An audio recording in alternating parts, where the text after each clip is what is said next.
Yeah, what's good, y'all? It's your boy Alan Capone. It's my man G.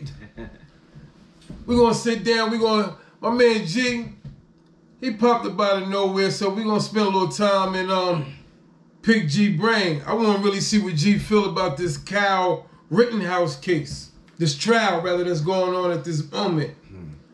So, before we get into the trial, okay, tell the people what's your name, man. Well, I'm G. You know, a lot of people know me as Gary. You know, I was in Connecticut for about a good 20 years, and I just moved back. So, you know.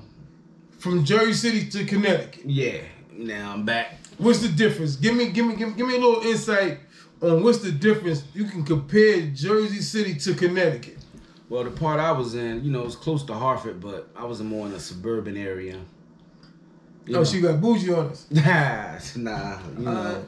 I was, like I said, I was around it, but I didn't get bougie, you know. Okay. But, you know, I'm back in town, trying to get my feet and the stitch back wet. I understand that, but can you compare? Well, where you was in a suburban area. Yeah, it was a more suburban area type setting. But we all know what suburban areas are like, so there's really no too much need to get on suburban area. Yeah. So the comparison as far as the people, the inner city. See, I was around a lot of white people. Oh, that the truth coming out, huh, nigga? See, you done squared the fuck up around. You up around the Caucasians, huh? Yeah. Yeah, okay. So you really wasn't mingling. When I mingled, I had to go out of town to mingle, and that would be like Hartford or another town called New Britain. New Britain? Yeah. Okay. You know the Terror Squad, Fat Joe and them? Yeah. A lot of them migrated there. Okay. So it must be nice up that motherfucker. Got me some money up that bitch. Yeah, it's there.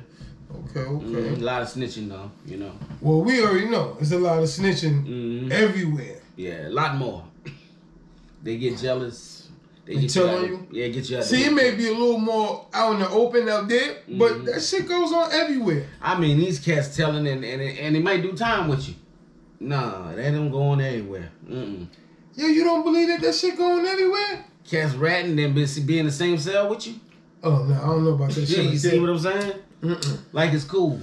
I don't know about that right there. But you do have snitching everywhere. But how was it, though? You coming from Jersey City, and now you around Caucasians. Yeah. How was it? Well, I'm gonna be honest with you, I had to feel them out first, you know what I mean? And it's like, what is it like? Yeah, like a lot of upper class people hooked on drugs. Oh. Yeah. You know so you in an environment to where it's people with money, but they on drugs. Yeah. Now, what is that like? Like, these are basically functional addicts? Well, yeah, some of them. Some of them. You know, just like here, you know what I mean? But maybe a lot more there, you know what I mean? A lot of, like, skilled workers, electrician, plumbers, construction workers. Okay. To make $2,000 a week is nothing to them, you know what I mean? So and they be broke, you know, the next day after pay period, you know. But it's really nothing to them because they got the money coming in so heavy. Yeah, nothing to them. Okay, and then they functionable. Yeah. And then they, how would I say this? They might go 6 months, a year of spending their money every week, just like clockwork, and then a family member pay $100, $80, $50, $60,000. Not gonna say 100, but like 50, 60,000 cash to get them in the rehab. And that's one thing that I know. They most definitely, they family gonna swoop in, clean them up for a little. They gonna get cleaned up for a little while, but then they go right back to what they doing. Yeah. That's kind of that white privilege thing coming in play when you got the parents and with the money come and say, I can dig that. And then they hide it for a while. Once they come back, you know, they might go 6 months, 7 to 8 months, almost a year probably. But let me ask you this though. Were you embraced? Did they embrace you? Or was they kind of standoffish? Is he gonna rob us? What is he doing? Yeah, they were a little bit. And then once I kicked it with a few and then told them, you know, my little background of playing baseball and stuff and being in a big time university, playing ball and everything, I kind of like mingled in them, and I could kind of like, they felt like I was not a bad guy to them, not gonna hurt them. You wasn't a threat. Not a threat to them, basically. Yeah, that's a perfect word for it. So you feel like once you make the Caucasians feel at ease, that you're a threat, they can.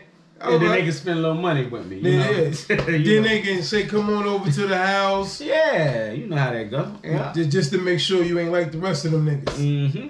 Yeah, tie them up, rob them. What's the ATM number? But that's the thing though. Yeah. That's the stereotype that's been put on us. Yeah, I know. So therefore, a lot don't even interact with us. So therefore, they don't know what we like. I know. Yeah.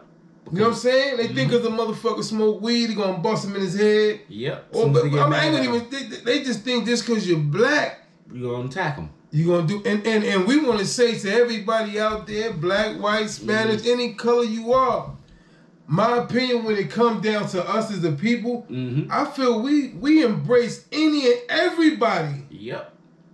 Quicker than any other race embraces us. That's my opinion. Yeah. That's like today, right? I was watching Kwame. Okay. And he was speaking about us blaming white folks. For all downfalls? Yeah. Oh, for whatever transpired. Yep. I just want he's younger than us. Mm-hmm. So I want him to understand and anybody else to understand that we're not in that point of our lives or nobody should be to where we should be blaming it on anybody. And we don't blame it on nobody, but we cannot hide the fact that it still exists. Yeah, prejudice. Yeah. I wouldn't say, what's the good word for this racial profiling? I think it's a difference of being prejudiced and profiling. Oh, we already know what profiling. We experienced the profiling based on you wear a hoodie, you wear a hat, the color of your skin. Mm-hmm. You right about that. You understand what I'm saying? Mm-hmm. But I've been around some white boys that do the same thing we do.